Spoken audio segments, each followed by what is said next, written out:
안녕하세요. 미엔진 부동산입니다. 이번 시간에는 토론토 지역 분양 콘도의 구입 절차에 대해서 알아보겠습니다. 최근 토론토 콘도는 해마다 물가 상승률 이상으로 가격이 가파르게 상승하고 있죠. 많은 분들이 콘도 투자를 재산 증식의 중요한 수단으로 생각하고 분양 콘도 시장에 뛰어들기 때문이죠. 콘도 분양을 받기 위해서는 자신의 재정 상태에 맞춰 콘도 구입 예산을 세우는 것이 매우 중요합니다. 그렇다면 콘도 분양을 받는 가장 큰 장점은 무엇일까요? 그건 목돈이 한꺼번에 들어가지 않는다는 거죠. 분양 콘도는 계약한 날로부터 입주하는 시점까지 보통 4년이라는 긴 시간이 소요됩니다. 영주권자의 경우는 계약 금액의 20%를, 외국인의 경우는 계약 금액의 35%를 보통 2년에서 3년에 걸쳐 납부하고 나머지 잔금은 등기 시에 은행 융자를 얻으셔서 납부하실 수 있습니다. 예를 들면 50만 불짜리 원베드 콘도를 계약한다고 한다면 2년간 계약금의 20%, 즉 10만 불만 납부하시고 약 4년 후 등기 시에 나머지 80%를 40만 불을 은행 융자를 얻어서 납부하실 수 있습니다. 자금 계획이 준비되었다면 이번에는 콘도 분양 절차를 알아보도록 하겠습니다. 콘도 선정 및 지역 선정은 다음 기회에 자세히 설명드리도록 하겠습니다. 지역과 사고자 하시는 콘도를 결정하셨다면 부동산 에이전트를 통해 워크시트를 작성하게 됩니다. 워크시트는 계약자가 빌더로부터 콘도를 사겠다는 의사 표시입니다.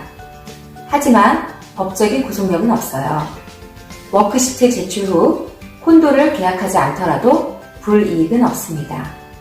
워크시트는 구매자의 주소, 이메일, 직업, 포토 아이디 등 개인 정보와 사고자 하시는 유닛에 대한 정보를 기재하시면 됩니다.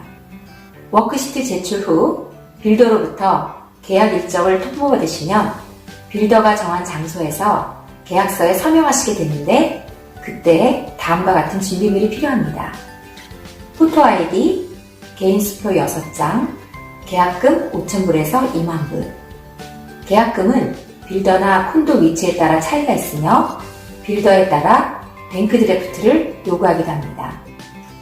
계약서 체결 후 계약서를 변호사에게 보내서 계약서 내용을 검토 의뢰하실 수 있는데요. 계약서 검토 시 주된 내용은 추가적인 비용이 발생하는지의 여부, 전매 가능 여부, 인텀 아큐펀시 규정, 개발 분담금 등을 주로 살펴봅니다. 계약서 검토를 통해서 계약자에게 불리한 조항이 있는 경우 계약자는 빌더에게 수정을 요구할 수 있지만 대부분의 빌더는 계약의 수정을 받아들여주지 않습니다. 하지만 계약자는 10일 이내에 언제든지 위약금 없이 계약을 해약할 수 있는 권리가 있습니다. 계약 후 10일이 지나면 법적으로 계약이 확정됩니다. 이때부터는 빌더의 중대한 규칙 사유가 발견되지 않는 한 계약을 취소하는 것은 어렵다는 것을 꼭 기억해 주세요. 저희를 통해서 분양 콘도를 계약하시는 고객분들에게는 무료로 콘도 전문 변호사의 계약서 검토 서비스를 제공해 드립니다. 입주하기 약 1년 전에 계약자는 빌더의 일정에 따라 계약한 콘도 유닛의 디자인 및 마감재를 선택하실 수 있습니다. 빌더에 따라 다양한 옵션을 제공하기도 하며 계약서에 정해진 것 이상으로 업그레이드를 원할 시에는 추가 비용을 지불하실 수 있습니다. 계약자의 취향에 따라서 원하는 색상과 디자인을 선택할 수 있는 것은 분양 콘도의 큰 장점입니다. 입주 전 검사는 입주하기 직전에 계약한 유닛이 제대로 시공이 되었는지, 계약자가 선택한 디자인이나 마감재가 올바로 사용되었는지를 빌더와 함께 확인하고 서명하는 절차입니다. 하자가 발견 시에는 계약자는 빌더에게 하자 수리를 요청하실 수 있습니다. 신축 콘도의 경우 수리 항목에 따라 입주일로부터 최장 7년까지 워런티를 받으실 수 있습니다. 인텀 아큐펀시란 분양받은 콘도의 입주 통보 후 등기 시까지의 기간을 말합니다. 약 3개월에서 최장 1년 정도의 기간이 소요됩니다. 이 기간 동안 콘도는 등기 이전이 계약자 앞으로 되어 있지 않기 때문에 콘도는 빌더의 소유이며 계약자 또한 잔금을 지불하지 않은 상태입니다. 빌더는 입주 통보 후 계약자의 입주 여부와 관계없이 일정한 비용을 계약자에게 청구하는데 이것을 아큐판시 비용이라고 합니다. 이 비용은 주변의 렌트비와 비슷하다고 보시면 됩니다. 이 기간 동안 빌더는 렌트를 허용하기도 하고 그렇지 않은 경우도 있습니다.